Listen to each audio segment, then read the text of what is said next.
Hello, and welcome back to the Bober Academy Football Podcast as we continue our Saturday recovery series with Dr. Nolan Clausen of Midwest Movement Elkhorn. I'm your host, Chris Bober, 8-year NFL veteran, 4 years with the Giants, 4 years with the Chiefs.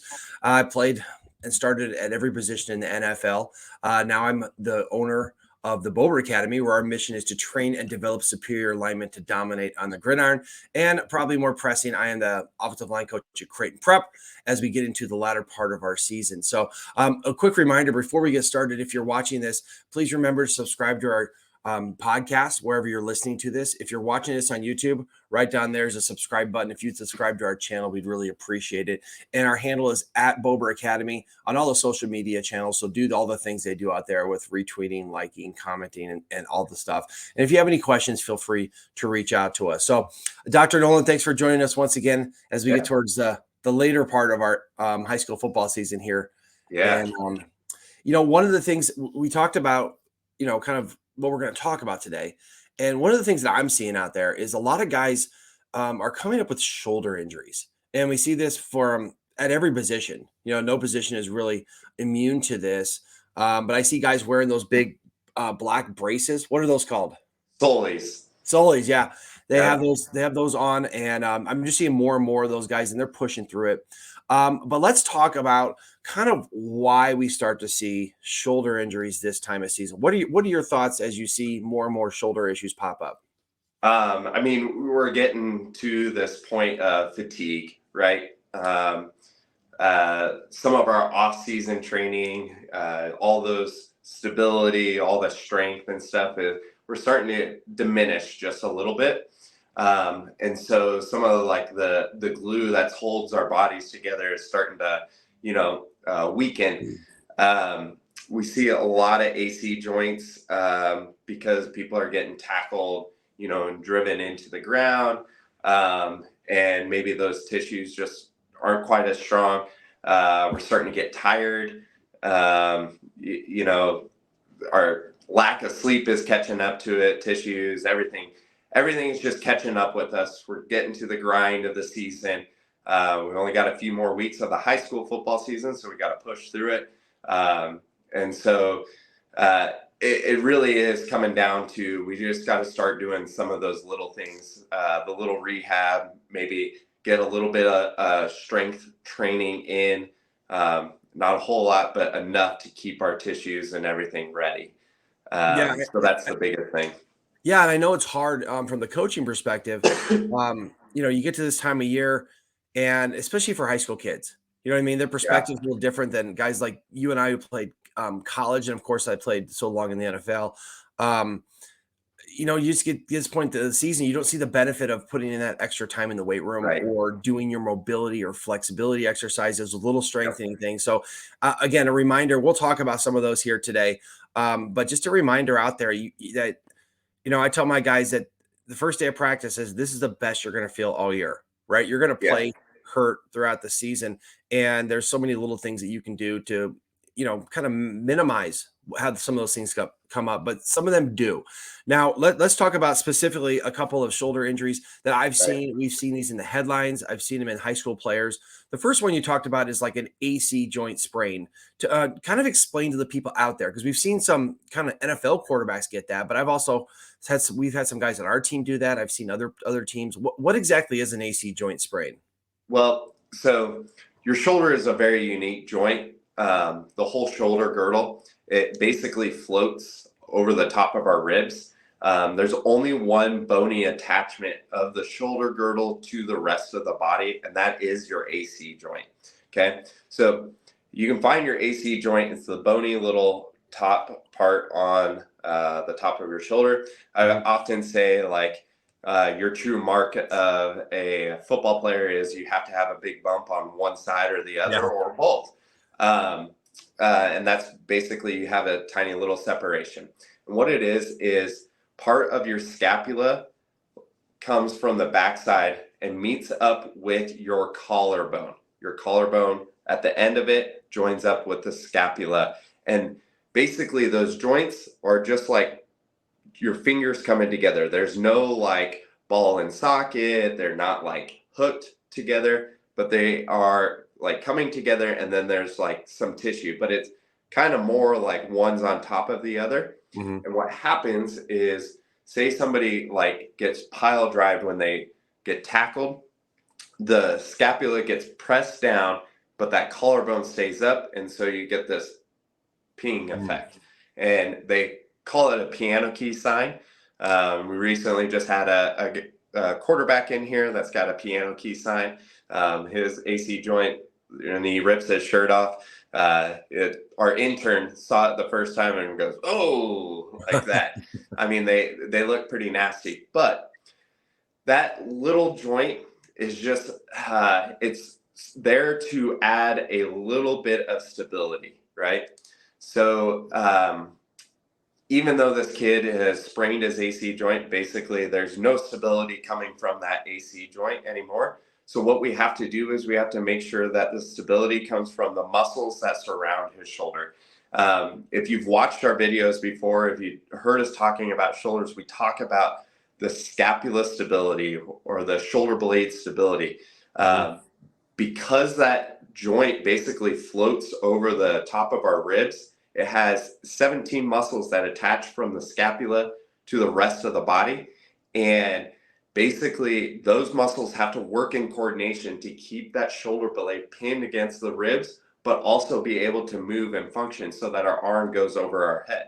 Mm-hmm. The other joint in the shoulder girdle is the actual shoulder joint, or the GH joint, glenohumeral joint, meaning the shoulder blade and the ball and socket. So it's a really small one, but we equate it to looking like a golf ball sitting on a golf tee, right? But a golf ball sitting on a golf tee, it sits, upright like this. We're turning this on its side. So we're relying on muscles and everything to hold that in place, but still allow a ton of rotation and free movement. So it's very similar to the hip as far as that part of your body goes.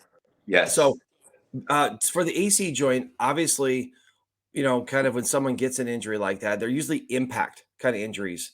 Guys falling down. So, I remember I had it when I fell, and as a lineman, you block with your shoulder a lot. And so one of the things that they did is they kind of put like a little donut on there. So you kind of minimized getting that direct hit right in there. And that's kind of like just a pain management thing. But then other than that, you're saying that like for specifically the AC joint, you just do the strengthening of the muscles and around it, right? Yeah. There's really, so I kind of joke around and like the AC joint is just going to really test how tough you are, because it's going to hurt, and there's not a whole lot you can do outside of the surgery realm to make it not hurt so much. And it's every time you get hit on there, it's going to hurt again, but it's not causing further damage or further injury. It's just sensitive at that point. Yeah, I've definitely felt that. I remember when I was playing in college, I played left tackle, and I did a lot of down blocks. So my right shoulder had an AC joint, and I was stepping down and striking with my shoulder, and you definitely you felt it. You felt it. I know that. So AC joint is that. And then tell me, let's talk about like the injuries that come around the joint, right? I know you have like labral kind of tears, you have rotator cuffs. Tell me the difference between those and, again, how those function and how those show up. So we just use the golf ball sitting on a golf tee example, right? So everybody knows of the rotator cuff muscles, right? The 4 rotator cuff.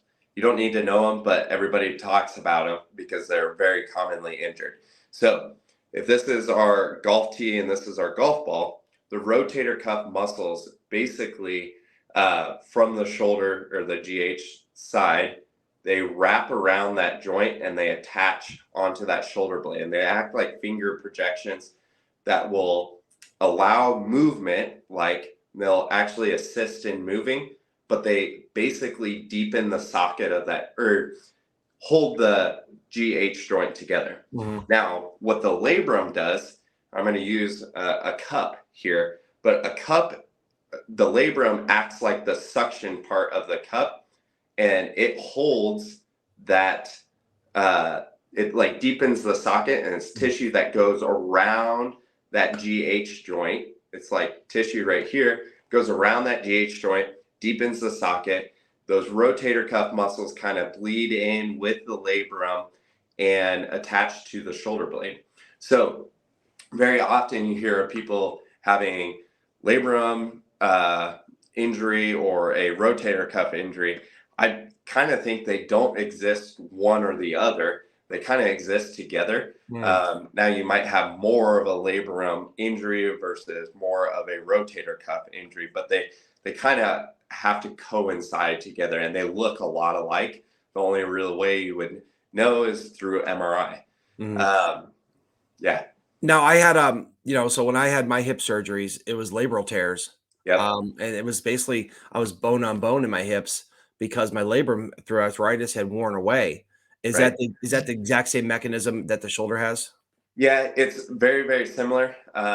So basically, it's just like the hip, the labrum's bigger because it's a more sturdy joint. Yeah. In the shoulder, it's just a little smaller because it's got to allow more movement, right? What you'll commonly hear is a slap tear, and that just means superior labrum anterior to posterior. So it just means the top part of your labrum is all torn. It can fold in on itself sometimes, or it can just completely tear off. But yeah, we see a lot of these injuries in our office, actually. And it seems like where like a direct contact or falling that kind of puts stress on the shoulder, but the collarbone and stuff is like the AC joint. But like the labral and those kind of rotator cuffs happen when it's out of position, it gets kind of like pulled out or pushed out somehow like that. Is that is that an accurate description of kind of how those things occur? I think it's more of a overuse or bad positioning of the GH joint, or misfiring of other muscles. So I don't think there's the straw that breaks the camel's back per se, but it's more of a repetitive use or a long term. You've been going down this road for a while, and it was probably going to happen regardless. So And there's some so, sort of injury with some sort of mechanism in there that's messed up, and then maybe falling on it or twisting or getting pulled is something that is the last act that yeah, ultimately creates that trauma that creates the major injury, right? right.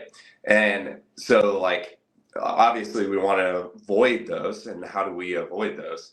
And it's my favorite thing to talk about is the stability of the shoulder blade. So, Well, we are, before you show us this, let me ask you one yeah, question because I know, and I've had guys with shoulder injuries, and of course, all my years playing, I'm sure my shoulders are kind of messed up too. There's usually two options, right? There's usually you have a surgical option, and then you have a kind of a rehabilitation option as like yeah.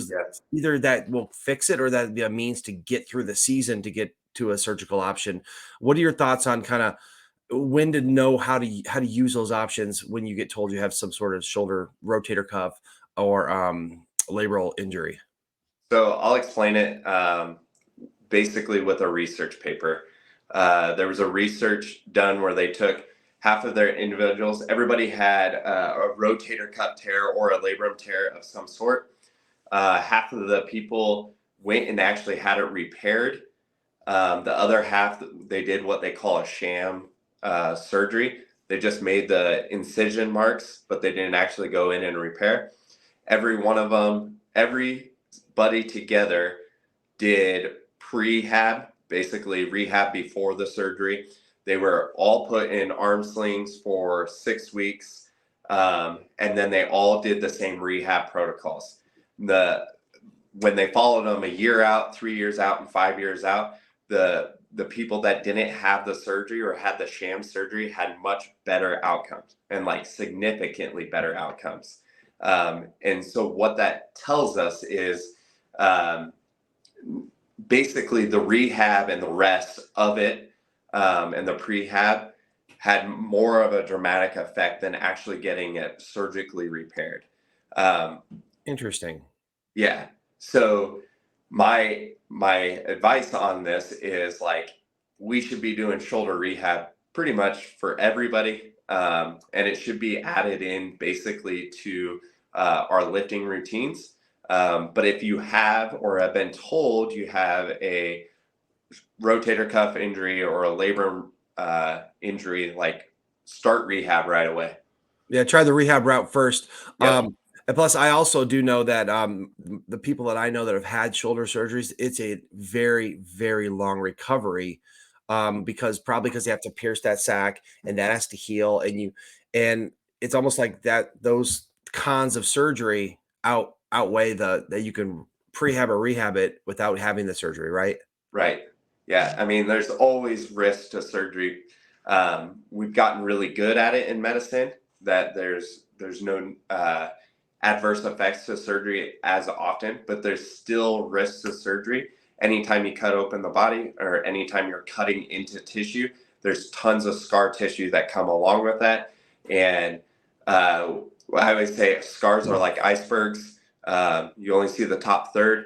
Mm, Below that scar is a ton of other things, and so that mm. happens also, like what you said, cutting into the actual joint to start working on it. It takes a long time for that process to get fully rehabbed, and it's very tedious. And the So shoulder is probably one of the joints that is complicated enough to where that shows up. Where like a knee, if you tear your yeah, ACL, there ain't much you can do. You got to get that fixed, right? correct. The shoulder Yep. you can get without it. Yep. Interesting. Now, can you show us some of the things that guys should be doing, like your prehab kind of stuff? Just some simple stuff that guys can do, after they lift weights or after before practice, just to kind of prevent some of these and or kind of strengthen these things up if you do have some shoulder injuries. Yeah.